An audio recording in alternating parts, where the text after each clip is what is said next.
오늘 함께 나눌 말씀은 창세기 4장입니다. 창세기 4장 1절 말씀 우리 함께 읽고 4장 전체를 살펴보도록 하겠습니다. 4장 1절 함께 읽겠습니다. 아담이 그의 아내 하와와 동침하매 하와가 임신하여 가인을 낳고 이르되 내가 여호와로 말미암아 득남하였다 하니라. 아멘. 여러분 1절을 보시면 아담이 첫째 아들의 이름을 무엇이라고 짓습니까? 네, 가인이라고 짓죠. 이 가인이라는 이름은 히브리어 카나에서 왔습니다. 그리고 히브리어 카나는 얻었다라는 뜻입니다. 아담은 무언가를 얻었다고 생각했기 때문에 첫째 아들의 이름을 가인이라고 지었던 것이죠. 그렇다면 아담은 무엇을 얻었다고 생각했을까요? 아담은 여자의 후손을 얻었다고 생각했습니다. 창세기 3장 15절 한 번 더 보십시오. 내가 너로 여자와 원수가 되게 하고 내 후손도 여자의 후손과 원수가 되게 하리니 여자의 후손은 내 머리를 상하게 할 것이요 너는 그의 발꿈치를 상하게 할 것이니라 하시고, 하나님은 아담에게 여자의 후손을 약속하셨죠. 이 여자의 후손은 하나님이 보내신 구원자를 의미합니다. 우리는 이 구원자가 누구라는 것을 알고 있습니까? 예수님이라는 것을 우리는 알고 있죠. 하지만 아담은 하나님의 구원 계획을 다 알지 못했기 때문에 이 여자의 후손이 누구인지 몰랐습니다. 단순히 아담은 여자에게서 구원자가 태어날 것이다 라는 사실만 알고 있었기 때문에 여자인 하와가 아들을 낳자 그 아들이 하나님이 보내신 여자의 후손, 구원자라고 생각했던 것이죠. 그래서 아담은 구원자를 얻었다라는 뜻으로 첫째 아들의 이름을 가인이라고 지었던 겁니다. 그렇다면 아담은 둘째 아들의 이름은 무엇이라고 짓습니까? 2절을 보십시오. 그가 또 가인의 아우 아벨을 낳았는데 아벨은 양치는 자였고 가인은 농사하는 자였더라. 둘째 아들의 이름은 무엇입니까? 아벨이죠. 이 아벨이라는 이름은 히브리어 헤벨에서 왔습니다. 이 헤벨은 허무하다라는 뜻입니다.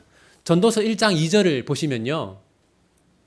전도자가 이르되 헛되고 헛되며 헛되고 헛되니 모든 것이 헛되도다. 여기서 이 헛되다라는 의미로 사용된 단어가 바로 히브리어 헤벨입니다. 왜 아담은 이 둘째 아들의 이름을 허무하다라는 뜻의 헤벨이라고 지었을까요? 아담은 가인을 구원자라고 생각했습니다. 하지만 아담이 가인을 지켜보면서 어떤 사실을 알게 되었겠습니까? 이 가인은 여자의 후손이 아니구나. 가인은 구원자가 아니구나라는 사실을 알게 되었습니다. 뿐만 아니라 아담의 죄가 가인에게 유전되었다는 사실을 알게 되었습니다.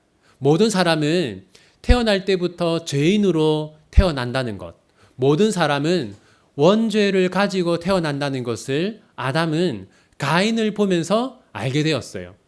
그래서 아담은 둘째 아들의 이름을 허무하다라는 뜻의 아벨이라고 지었던 것이죠. 시간이 지나서 가인과 아벨은 하나님을 예배하는 성인이 되었습니다. 그리고 성경은 이 가인과 아벨이 예배하는 장면을 우리에게 보여주고 있습니다. 창세기 4장 3절과 4절을 두 절인데요. 우리 같이 한번 읽어보겠습니다. 세월이 지난 후에 가인은 땅의 소산으로 제물을 삼아 여호와께 드렸고 아벨은 자기도 양의 첫 새끼와 그 기름으로 드렸더니 여호와께서 아벨과 그의 제물은 받으셨으나. 우리가 여기서 주목해야 하는 것은 하나님이 사람을 평가하는 기준이 무엇인가 하는 겁니다. 세상 사람들은 어떤 기준으로 사람을 평가합니까? 재산, 학력, 외모 이런 것으로 사람을 평가하죠. 하지만 지금 하나님은 가인과 아벨을 어떤 기준으로 평가하고 있습니까? 그들이 하나님을 어떻게 예배하는가 하는 이 예배를 기준으로 가인과 아벨을 우리 하나님이 평가하고 계십니다. 자, 그렇다면 가인은 어떻게 예배하는 사람입니까? 3절을 보십시오. 세월이 지난 후에 가인은 땅의 소산으로 제물을 삼아 여호와께 드렸고 가인은 하나님께 무엇을 드렸습니까? 그냥 땅의 소산을 드렸다고만 되어 있죠. 땅에서 난 아무 것이나 하나님께 드렸다는 뜻입니다. 하지만 아벨에 대한 묘사는 다릅니다. 4절을 보십시오. 아벨은 자기도 양의 첫 새끼와 그 기름으로 드렸더니, 아벨은 하나님께 무엇을 드렸습니까? 양의 첫 새끼와 그 기름을 드렸죠. 여기서 첫 새끼라는 것은 10마리의 새끼가 있는데 그 중에서 제일 처음 태어난 새끼라는 뜻이 아니라 첫 번째 가는 제일 좋은이라는 뜻입니다. 그리고 제일 좋은 양의 그 기름이라고 되어 있는데, 이것은 지방이 많은 부위라기보다는 가장 맛있는 부위를 말하는 겁니다. 다시 말해서 아벨은 자신의 그 양떼들 중에서 가장 좋은 양을 골라서 그 양에서도 가장 좋은 부위를 하나님께 드렸다는 것이죠. 여러분, 가인의 예배는 어떤 예배입니까? 이 가인의 예배는 습관적인 예배라고 할 수 있습니다. 가인은 그저 하나님을 예배할 때가 되었기 때문에 습관적으로 예배를 드린 겁니다. 따라서 가인에게는 하나님을 예배하는 아무런 목적이 없죠. 어쩌면 가인은 그 부모님 아담과 하와가 가인아 제사를 드려라 했기 때문에 어쩔 수 없이 제사를 드렸을지도 모릅니다. 반대로 아벨의 예배는 어떤 예배입니까? 아벨에게는 하나님을 예배하는 목적이 있죠. 아벨이 하나님을 예배하기 전에 어디로 갔습니까? 자신의 양떼들이 모여 있는 곳으로 갔습니다. 아벨은 자신의 양떼를 보면서 어떤 생각을 했겠습니까? 이 양 중에서 어떤 양을 드려야 하나님이 가장 기뻐하실까? 그런 생각을 했겠죠. 또 그 가장 좋은 양을 잡은 다음에는 이 양의 고기 중에서 어떤 부위를 하나님께 드려야 하나님이 가장 기뻐하실까? 그런 생각을 했을 겁니다. 따라서 이 아벨이 하나님을 예배하는 목적은 무엇입니까? 아벨은 예배를 통해서 하나님을 영화롭게 하고 하나님을 기쁘시게 하려고 했던 겁니다. 여러분, 그 결과는 무엇입니까? 아벨의 제물은 받으셨지만 가인의 제물은 받지 않으셨어요. 그런데 하나님은 단지 제물만 받지 않으신 것이 아닙니다. 4장 4절과 5절을 다시 한번 보시면 여호와께서 아벨과 그의 제물은 받으셨으나 가인과 그의 제물은 받지 아니하신지라, 이렇게 말하고 있습니다.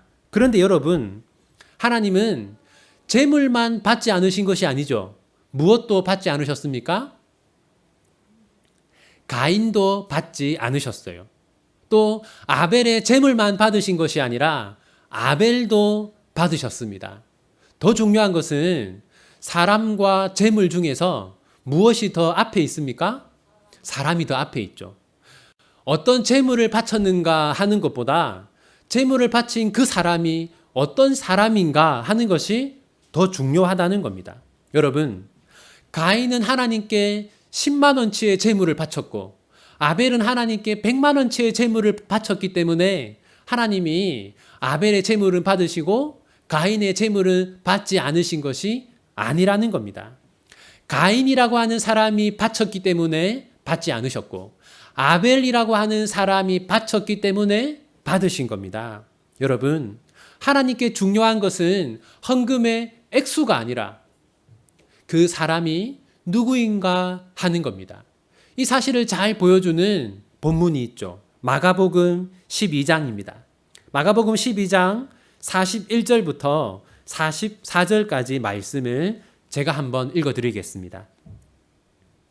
예수께서 헌금함을 대하여 앉으사 무리가 어떻게 헌금함에 돈 넣는가를 보실세. 여러 부자는 많이 넣는데 한 가난한 과부는 와서 2렙돈 곧 한 고드란트를 넣는지라. 예수께서 제자들을 불러다가 이르시되 내가 진실로 너희에게 이르노니 이 가난한 과부는 헌금함에 넣는 모든 사람보다 많이 넣었도다. 그들은 다 그 풍족한 중에서 넣었거니와 이 과부는 그 가난한 중에서 자기의 모든 소유 곧 생활비 전부를 넣었느니라 하시니라. 예수님은 많은 금액을 헌금한 부자들보다 적은 금액을 헌금한 이 여인을 더 칭찬하셨습니다. 그 이유는 무엇입니까? 예수님은 이 여인이 어떤 사람인지를 잘 아셨기 때문이죠. 이 여인은 하나님께 생활비 전부를 드렸습니다. 그것은 무엇을 의미합니까? 이 여인이 가장 사랑했던 분이 하나님이라는 것이죠. 이 여인은 자신의 재산보다 하나님을 더 사랑했다라는 겁니다. 그래서 예수님은 이 여인이 바친 헌금을 더 기쁘게 여기신 겁니다. 가인과 아벨도 마찬가지죠. 하나님이 가인의 예배를 받지 않으신 것은 가인이 어떤 사람인지를, 그가 어떤 삶을 살아왔는지를 아시기 때문입니다. 하나님이 아벨의 제물을 받으신 것은 아벨이 어떤 사람이고 그가 어떤 삶을 살아왔는지를 아시기 때문입니다. 그렇다면 여러분, 가인은 어떤 사람입니까? 7절을 보십시오. 우리 7절 말씀 같이 읽어보겠습니다. 내가 선을 행하면 어찌 낯을 들지 못하겠느냐? 죄가 너를 원하나 너는 죄를 다스릴지니라. 우리는 이 본문을 통해서 가인이 어떤 사람인가 하는 두 가지를 알 수 있습니다. 첫 번째로 가인은 선을 행하지 않는 사람입니다. 내가 선을 행하면 어찌 낯을 들지 못하겠느냐. 이 말씀처럼 가인은 선을 행하지 않는 사람이에요. 두 번째로 가인은 죄를 다스리지 않는 사람입니다. 죄가 너를 원하나 너는 죄를 다스릴지니라. 이 말씀은 가인이 죄를 다스리기 위해서 아무런 노력을 하지 않았다는 것을 의미합니다. 바로 이것이 하나님이 가인의 예배를 받지 않으신 궁극적인 이유입니다. 가인은 오늘날로 치면 월요일부터 토요일까지 선을 전혀 행하지 않았어요. 그리고 죄를 억제하지 않았습니다. 선은 행하지 않았고 죄는 행했어요. 그러고서 주일날 하나님을 예배하기 위해서 온 겁니다. 하나님이 그 사람의 예배를 받지 않았던 것이죠. 우리가 예배에 대해서 오해하고 있는 것이 하나 있는데 그게 뭐냐면 예배는 주일 하루만 드리는 것이다. 이렇게 생각하는 겁니다. 하지만 그렇지 않죠. 하나님은 가인의 살아온 삶을 보시고 가인의 예배를 받지 않으셨어요. 따라서 우리는 주일 하루만 하나님께 드리는 것이 아닙니다. 우리의 지나온 삶을, 다시 말해서 우리는 월요일부터 토요일까지의 삶을 함께 가지고 와서 이 시간 하나님께 드리는 겁니다. 하나님은 지금 우리가 예배의 자리에 앉아 있는 지금 이 모습만 보시는 것이 아니라 월요일부터 토요일까지 우리의 삶을 함께 보시는 것이죠. 하나님은 가인의 지나온 삶, 그리고 지금 가인이 드리고 있는 예배를 종합적으로 판단하셨어요. 그러자 가인이 어떻게 반응합니까? 8절을 보십시오. 함께 읽겠습니다. 가인이 그의 아우 아벨에게 말하고 그들이 들에 있을 때에 가인이 그의 아우 아벨을 쳐 죽이니라. 하나님이 가인을 책망하자 가인은 어떻게 반응합니까? 동생을 죽이는 것으로 반응합니다. 여러분, 가인은 왜 동생을 죽였을까요? 하나님의 책망이 가인의 시기심을 자극했기 때문입니다. 우리는 여기서 무엇을 알 수 있습니까? 가인은 동생 아벨을 사랑의 대상으로 여긴 것이 아니라 시기심의 대상으로 여겼던 것이죠. 만약 가인이 아벨을 사랑했다면 하나님이 아벨을 칭찬했을 때 아벨을 축하했을 것입니다. 하지만 가인은 아벨을 경쟁의 대상으로 생각했어요. 그래서 아벨이 더 하나님께 인정을 받자 그 시기심을 이기지 못하고 동생을 죽였던 것이죠. 가인이 아벨을 죽인 직후에 하나님은 무엇을 하십니까? 9절을 보십시오. 같이 읽겠습니다. 여호와께서 가인에게 이르시되 내 아우 아벨이 어디 있느냐? 그가 이르되 내가 알지 못하나이다. 내가 내 아우를 지키는 자니까. 여러분, 지금 하나님이 가인에게 질문을 하시는데 생각해 보십시오. 하나님은 지금 일어난 일을 아십니까? 모르십니까? 다 아시죠. 그런데도 하나님은 질문을 하십니다. 하나님은 가인에게 왜 동생 아벨을 죽였느냐라고 먼저 묻지 않으시고 질문을 하세요. 왜 하나님은 질문을 하실까요? 가인이 자신의 입으로 자신이 행한 일을 자백하기를 원하기 때문입니다. 가인이 자신의 입으로 자신이 지은 죄를 자백하기를 원하시기 때문에 하나님은 가인에게 질문을 하시는 것이죠. 이처럼 우리가 죄를 지었을 때 하나님이 우리에게 가장 원하시는 것은 무엇입니까? 우리의 입술로 우리가 지은 죄를 자백하는 것입니다. 그것은 우리는 죄인이고 하나님은 우리에게 은혜를 베푸시는 분이라는 것을 우리가 인정하는 행위이기 때문이죠. 그런데 가인은 어떻게 반응합니까? 내가 알지 못하나이다. 가인은 아무것도 모른다고 말합니다. 왜 가인은 아무것도 모른다고 말할까요? 하나님께 자신의 죄를 숨길 수 있다고 생각하기 때문이죠. 하지만 여러분, 하나님 앞에서 숨길 수 있는 죄가 있습니까? 없습니다. 결국 가인은 죄를 짓고 쫓겨나죠. 그리고 여러분, 죄를 짓고 쫓겨난 가인이 무엇을 하는지 한번 보십시오. 우리 17절을 같이 읽겠습니다. 아내와 동침함에 그가 임신하여 에녹을 낳은지라. 가인이 성을 쌓고 그의 아들의 이름으로 성을 이름하여 에녹이라 하니라. 여러분, 가인이 부모를 떠난 다음에 오랜 세월을 살았고 많은 일을 하지 않았겠습니까? 그런데 성경은 가인의 삶을 한 문장으로 요약하고 있어요. 이 한 문장은 가인이 살아가면서 했던 가장 중요한 일 두 가지를 우리에게 보여주고 있습니다. 17절을 다시 보시면 가인이 성을 쌓고 그의 아들의 이름으로 성을 이름하여 에녹이라 하니라. 우리는 여기서 가인에 대해서 두 가지를 알 수 있죠. 첫 번째는 무엇입니까? 가인이 성을 쌓았다는 겁니다. 두 번째는 무엇입니까? 가인이 성을 쌓은 다음에 성의 이름을 성의 이름을 에녹이라고 했다는 것이죠.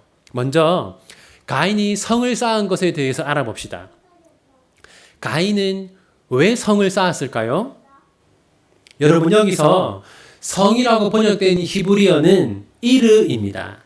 이것은 높은 성벽으로 둘러싸인 마을을 일컫는 용어입니다. 일반적으로 성경에서 평범한 도시는 하체르라고 하고 높은 성벽으로 둘러싸인 도시는 이르라고 합니다. 따라서 가인은 평범한 도시 하체르에서 산 것이 아니라 높은 성벽으로 둘러싸인 이르에서 살았습니다. 왜 가인은 높은 성벽을 쌓고 그 안에서 살았을까요? 두려웠기 때문입니다. 무엇이 두려웠을까요? 누군가가 아벨의 복수를 하기 위해서 자신을 죽일지도 모른다는 사실이 두려웠던 것이죠. 하지만 가인은 그러한 복수를 두려워할 필요가 없었습니다. 왜 그렇습니까? 가인에게는 하나님의 약속이 있었기 때문이죠. 여러분, 4장 15절을 보십시오. 4장 15절 함께 읽겠습니다. 여호와께서 그에게 이르시되 그렇지 아니하다. 가인을 죽이는 자는 벌을 7배나 받으리라 하시고 가인에게 표를 주사 그를 만나는 모든 사람에게서 죽임을 면하게 하시니라. 여러분, 가인은 누군가가 자신을 죽이러 올 것이다. 내가 아벨의 복수를 하려는 자에게 죽임을 당할지도 모른다. 이런 두려움을 가질 필요가 없었습니다. 왜냐하면 하나님께서 친히 가인아, 내가 너를 지키고 보호해 주겠다라고 약속하셨기 때문입니다. 하지만 가인은 하나님의 약속을 믿지 않았습니다. 하나님의 약속을 믿지 않았기 때문에 두려웠던 것이고, 두려웠기 때문에 높은 성벽을 쌓고 그 안에서 살았던 것이죠. 여러분, 우리도 마찬가지입니다. 우리의 마음속에도 두려움이 있지 않습니까? 그런데 그 두려움은 대부분 하나님의 약속을 믿지 않는 데서 올 때가 많습니다. 여러분 마태복음 6장 31절과 32절을 보십시오. 두 절 말씀 우리 같이 한번 읽겠습니다. 그러므로 염려하여 이르기를 무엇을 먹을까 무엇을 마실까 무엇을 입을까 하지 말라. 이는 다 이방인들이 구하는 것이라. 너희 하늘아버지께서 이 모든 것이 너희에게 있어야 할 줄 아시려니라. 여러분, 하나님이 가인에게 약속하신 것처럼 하나님은 우리에게도 약속하셨습니다. 먹을 것과 마실 것과 입을 것을, 다시 말해서 우리가 살아가는데 꼭 필요한 것을 공급해 주신다고 약속하셨어요. 우리의 생명을 지켜주시겠다고 약속하셨습니다. 여러분, 세상 사람들은 언제 평안과 위로를 얻습니까? 세상 사람들은 자신의 통장을 보면서 위로를 얻습니다. 아, 나에게 돈이 이만큼 있구나. 그러면서 위로를 얻는 것이죠. 그런데 우리 교회에는 통장을 보면서 위로를 얻을 만한 사람이 없죠. 저도 요즘에 통장을 자주 보는데 하루에도 몇 번씩 통장을 보면서 두려움에 휩싸이곤 합니다. 여러분도 마찬가지이지 않습니까? 여러분, 세상 사람들은 자신의 통장을 보면서 위로를 얻기도 하고 반대로 불안에 빠지기도 합니다. 하지만 우리는 어디서 평안과 위로를 얻어야 합니까? 하나님의 약속을 되새기면서 바로 거기서부터 평안을 누리고 위로를 얻어야 합니다. 하나님이 나에게 먹을 것과 마실 것과 입을 것을 약속해 주셨다. 내가 살아가는데 꼭 필요한 것은 하나님이 주시겠다고 약속하셨다. 하나님은 나의 생명을 지켜주시겠다고 약속하셨다. 그 약속을 되새기면서 우리는 평안과 위로를 얻어야 하는 것입니다. 세상의 부모들은 자녀의 성적표를 보면서 위로를 얻기도 하고 반대로 두려워하기도 합니다. 이 자녀의 성적표가 좋으면 어떤 생각을 합니까? 우리 아이의 인생은 참 안정적일 거야. 이렇게 생각을 해요. 또 자녀의 성적표를 보면서 성적이 좋지 않으면 어떤 생각을 합니까? 참 우리 아이가 참 이 위태한 삶을 살겠구나. 그런 생각을 합니다. 하지만 여러분, 우리는 우리 자녀들의 인생이 성적표에 달려 있다고 생각해서는 안 됩니다. 우리 자녀들의 인생은 어디에 달려 있습니까? 하나님의 은혜에 달려 있죠. 특히 우리에게 약속하시고 그 약속을 이루시는 그 은혜에 달려 있는 겁니다. 먹을 것과 마실 것과 입을 것, 우리가 살아가는 데 필요한 모든 것을 하나님이 공급해 주시겠다고 하신 그 약속은 우리에게만 해당되는 것이 아니라 우리의 자녀들에게도 해당됩니다. 우리는 그 사실을 생각하면서 평안과 위로를 얻어야 하는 것이죠. 다음으로 가인이 성의 이름을 지은 것에 대해서 생각해 봅시다. 가인이 성의 이름을 무엇이라고 지었습니까? 네, 에녹이라고 지었죠. 여러분, 가인은 성을 쌓은 다음에 그 성의 이름을 자기 아들의 이름을 따서 에녹이라고 지었어요. 이처럼 가인이 성을 쌓은 또 다른 이유가 있는데 그것은 바로 이름을 남기는 것이었습니다. 이것은 역사 속에서 흔하게 일어났던 일이죠. 여러분, 빌립보라고 하는 도시를 아시죠? 이 빌립보는 필립의 도시라는 뜻입니다.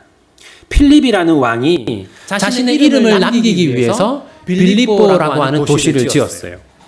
데살로니가라고 하는 도시도 아시죠? 이 데살로니가는 마케도니아 여왕의 이름입니다. 마케도니아의 왕 카산드로스가 아내의 이름을 남기기 위해서 건설한 도시가 바로 데살로니가입니다. 이처럼 이름을 남기려고 하는 것은 인간의 본성입니다. 누구나 여건만 되고 능력만 되면 자신의 이름을 남기려고 해요. 하지만 우리가 남겨야 하는 이름은 하나밖에 없습니다. 고린도전서 10장 31절을 보십시오. 같이 한번 읽겠습니다. 그런즉 너희가 먹든지 마시든지 무엇을 하든지 다 하나님의 영광을 위하여 하라. 여러분, 우리가 사는 목적이 무엇이라고 말합니까? 하나님의 영광입니다. 따라서 우리가 남겨야 하는 이름도 누구의 이름밖에 없습니까? 하나님의 이름밖에 없는 것이죠.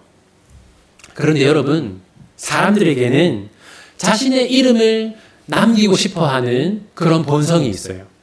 그래서 예수님은 주기도문을 통해서 다음과 같이 기도하라고 하셨습니다. 여러분, 마태복음 6장 9절 같이 읽겠습니다.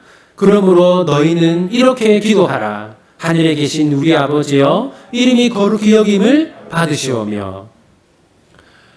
주기도문 가운데 첫 번째 기도입니다. 하나님의 이름을 위해서 기도하라는 것이죠. 얼마나 사람들이 자기의 이름을 남기고 싶어 하면 예수님이 가르쳐 주신 첫 번째 기도 제목이 하나님의 이름을 위해서 살아가라는 겁니다. 여러분, 이제 18절부터는 가인의 후손들이 소개되는데 여러분 한번 생각해 보십시오. 가인의 후손들은 망했을까요? 아니면 번성했을까요? 가인의 후손들은 번성했습니다. 4장 20절을 보십시오. 같이 읽겠습니다. 아다는 야발을 낳았으니 그는 장막에 거주하며 가축을 치는 자의 조상이 되었고. 여러분, 야발이 가축을 치는 자의 조상이 되었다고 말하는데 이것은 야발이 가장 먼저 가축을 치는 사람이었다, 그런 뜻은 아닙니다. 왜냐하면 가인의 동생 아벨도 가축을 치는 사람이지 않았습니까?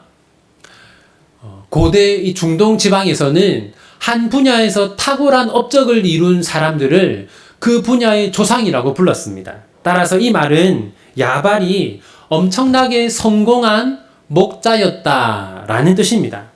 4장 21절을 보십시오. 21절도 같이 한번 읽겠습니다.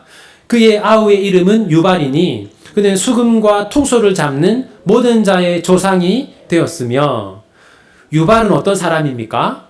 대단한 음악가, 예술가였습니다. 4장 22절도 같이 읽겠습니다. 실라는 두발 가인을 낳았으니 그는 구리와 쇠로 여러 가지 기구를 만드는 자요. 두발 가인의 누이는 나아마였더라. 두발 가인은 어떤 사람입니까? 그는 대단한 기술자였습니다. 이처럼 가인의 후손들은 축산업, 예술과 문화, 그리고 과학 기술의 방면에 있어서 엄청난 진보와 업적을 이룬 사람들이었습니다. 그런데 여러분, 이게 전부가 아닙니다. 4장 23절을 보십시오. 같이 읽겠습니다. 라멕이 아내들에게 이르되 아다와 실라여 내 목소리를 들으라.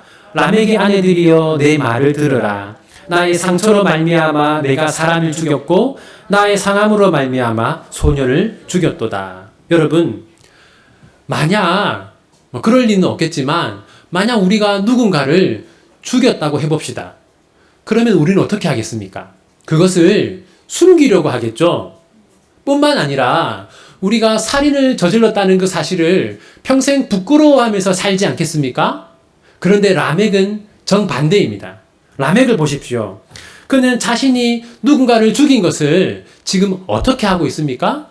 자랑하고 있습니다. 라멕은 자신이 살인한 것을 숨기거나 부끄러워하지 않습니다. 이것은 무엇을 의미합니까? 이 가인의 후손들은 죄 짓는 것을 자랑스럽게 생각하는 그런 삶을 살았다는 겁니다. 범죄자들이 모이면 나는 전과 1범이다. 나는 전과 2범이다. 이런 식으로 자신이 얼마나 죄를 많이 지었고 자신이 얼마나 흉악한 죄를 지었는지를 자랑하지 않습니까? 그런 것처럼 이 가인의 후손들이 죄를 자랑하는 그런 악한 사회를 이루고 살았다는 것이죠. 종합하면 가인의 후손들은 어떤 사람입니까? 그들은 매우 성공하고 번성했지만 죄를 밥 먹듯이 짓는 그런 삶을 살았다는 겁니다. 이제 25절부터는 셋의 후손에 대한 소개가 시작되는데 여러분 여기서 짚고 넘어가야 하는 것이 있습니다. 왜 성경은 가인의 후손과 셋의 후손을 나누어서 설명할까요? 그 이유는 아담이 죄를 짓고 이 세상에 죄가 들어온 다음에 이 세상에 어떤 일이 일어났기 때문입니까? 인류가 둘로 나누어졌기 때문입니다. 죄가 들어오기 전에는 모든 사람이 하나님의 백성이었어요. 죄가 들어온 다음에는 어떻게 되었습니까? 하나님의 백성과 사탄의 백성으로 나누어진 겁니다. 그래서 성경은 인류를 나누어서 설명하는 거예요. 사탄의 백성은 누구입니까? 가인의 후손들이죠. 그럼 하나님의 백성들은 누구입니까? 셋의 후손인 겁니다. 그러니까 지금 셋의 후손을 소개하는 것은 하나님의 백성들은 이런 삶을 살았다 하고 우리에게 말하는 겁니다. 4장 26절을 보십시오. 같이 읽겠습니다. 셋도 아들을 낳고 그의 이름을 에노스라 하였으며 그때 사람들이 비로소 여호와의 이름을 불렀더라. 여러분, 가인의 후손들은 설명할 내용들이 많지 않았습니까? 축산업에서 성공했다, 또 예술적으로 성공했다, 또 기술의 발전을 이루었다, 이런 여러 가지 설명이 있었는데 하나님의 백성들에 대해서는 가타부타 부연 설명이 별로 없습니다. 하나밖에 없어요. 그게 뭡니까? 하나님의 이름을 불렀다라는 겁니다. 여러분, 우리는 언제 하나님의 이름을 부릅니까? 하나님을 예배할 때 하나님의 이름을 부르죠. 따라서 그들이 하나님의 이름을 불렀다는 것은 그들이 하나님을 예배하는 삶을 살았다라는 겁니다. 가인의 후손들이 돈, 또 예술, 그리고 기술, 이런 것에 관심을 가지고 살아갈 때 하나님의 백성들은 무엇에 관심을 가지고 살았습니까? 하나님을 예배하는 데 관심을 가지고 살았다는 것이죠. 가인의 후손들이 자신의 자녀들에게 성공적인 삶을 물려줄 때 하나님의 백성들은 자신의 자녀들에게 무엇을 물려주었습니까? 신앙을, 하나님을 예배하는 삶을 물려주었다라는 겁니다. 이제 여러분, 창세기 4장이 우리에게 전해주는 교훈들을 몇 가지 살펴보겠습니다. 첫 번째는 하나님이 사람을 평가하는 기준은 예배다라는 겁니다. 하나님은 어떤 기준으로 가인과 아벨을 평가했습니까? 그들의 예배를 통해서 가인과 아벨을 평가했어요. 세상은 재산, 학력, 외모, 이런 것으로 사람을 평가합니다. 재산이 많거나 학력이 높거나 외모가 아름다우면 세상에서 인정을 받아요. 하지만 하나님은 그런 것으로 사람을 평가하지 않습니다. 하나님은 가인보다 아벨을 더 높게 평가하셨는데 그 이유는 무엇입니까? 아벨이 가인보다 더 하나님을 예배하기 위해서 최선을 다했기 때문이죠. 두 번째는 하나님은 습관적인 예배는 받지 않으신다라는 겁니다. 하나님은 아벨의 예배는 받으셨지만 가인의 예배는 받지 않으셨어요. 그 이유가 무엇입니까? 가인이 지금 예배를 드리고는 있지만 가인의 예배는 습관적으로 드리는 예배였기 때문입니다. 하지만 아벨에게는 목적이 있었죠. 그것이 무엇입니까? 아벨은 이 예배를 통해서 하나님을 기쁘시게 하고 하나님을 영화롭게 하려는 목적이 있었습니다. 가인은 그냥 자신의 밭으로 가서 습관적으로 아무 것이나 뽑아서 하나님께 드렸어요. 하지만 아벨은 하나님을 영화롭게 하려는 그런 목적이 있었기 때문에 하나님이 아벨의 예배를 기쁘시게 받았던 겁니다.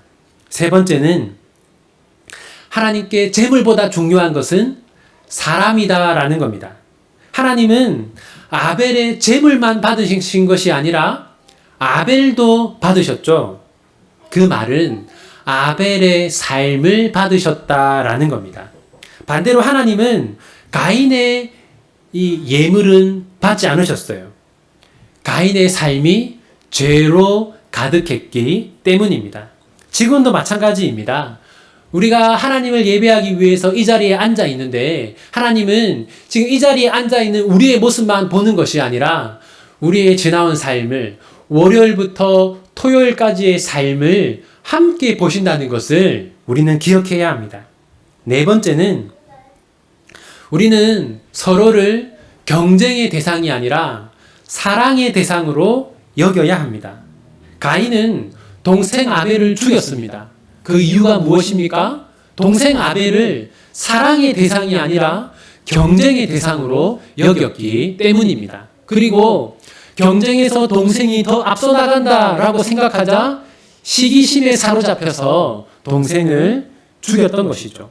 여러분, 교회마다 갈등이 많고 분쟁이 많은 것을 우리가 자주 보지 않습니다. 자주 보지 않습니까? 왜 그런 갈등과 분쟁이 일어납니까? 성도들이 곁에 있는 성도들을 사랑의 대상으로 여기지 않고 경쟁의 대상으로 여기기 때문입니다. 그래서 나보다 더 나은 삶을 사는 것 같고 이 다른 성도의 자녀들이 우리 자녀보다 더 성공하는 것처럼 보일 때 함께 기뻐하지 못하고 시기하고 미워하게 되는 것이죠. 어떤 교회에서 주보에 감사 제목 넣는 것을 금지했다고 합니다. 왜 그런지 아십니까? 성도들이 고백하는 그 감사의 제목들이 어떤 성도들에게 시기심을 불러일으켰기 때문입니다. 여러분, 우리가 함께 예배하며 살아가는 우리 비전교회 모든 성도들은 여러분 절대로 경쟁의 대상이 아닙니다. 우리는 서로를 사랑의 대상으로 여겨야 합니다. 혹시 다른 성도가 나보다 좀 더 나은 삶을 사는 것 같고 나보다 더 감사 제목이 많은 삶을 사는 것처럼 보일 때 우리가 해야 하는 것은 그 사람을 시기하는 것이 아니라 함께 기뻐하는 것임을 꼭 기억하시기 바랍니다. 다섯 번째로, 하나님의 약속을 믿는 사람은 두려워하지 않습니다. 왜 가인은 높은 성을 쌓았습니까? 두려웠기 때문이죠. 왜 두려웠습니까? 하나님의 약속을 믿지 않았기 때문입니다. 우리도 마찬가지입니다. 하나님은 우리에게 많은 약속을 하셨어요. 내가 너를 반드시 구원하겠다라는 약속, 내가 너의 생명을 지켜주겠다라고 하는 약속, 네가 살아가는 데 필요한 것들을 공급해 주겠다라고 하는 약속을 하나님이 우리에게 하셨습니다. 이 약속을 믿을 때 우리는 기뻐하며 살 수 있고, 이 약속을 믿지 않으면 우리도 가인처럼 두려워하면서 살 수밖에 없는 겁니다. 여섯 번째로, 참된 성공은 예배하는 삶에 있다는 겁니다. 오늘 본문은 하나님의 백성과 사탄의 백성을 구분해서 우리에게 보여주지 않습니까? 사탄의 백성들은 어떤 삶을 살았습니까? 그들은 세상에서 성공하는 삶을 살았어요. 하지만 그들의 삶에는 무엇이 없었습니까? 하나님을 예배하는 일이 없었습니다. 반대로 하나님의 백성들, 셋의 후손들은 그들이 성공했다는 그런 언급은 전혀 없지 않습니까? 아마 그들은 가인의 후손들의 그 억압과 착취를 받으면서 매우 힘들고 어렵고 가난한 삶을 살았을 거예요.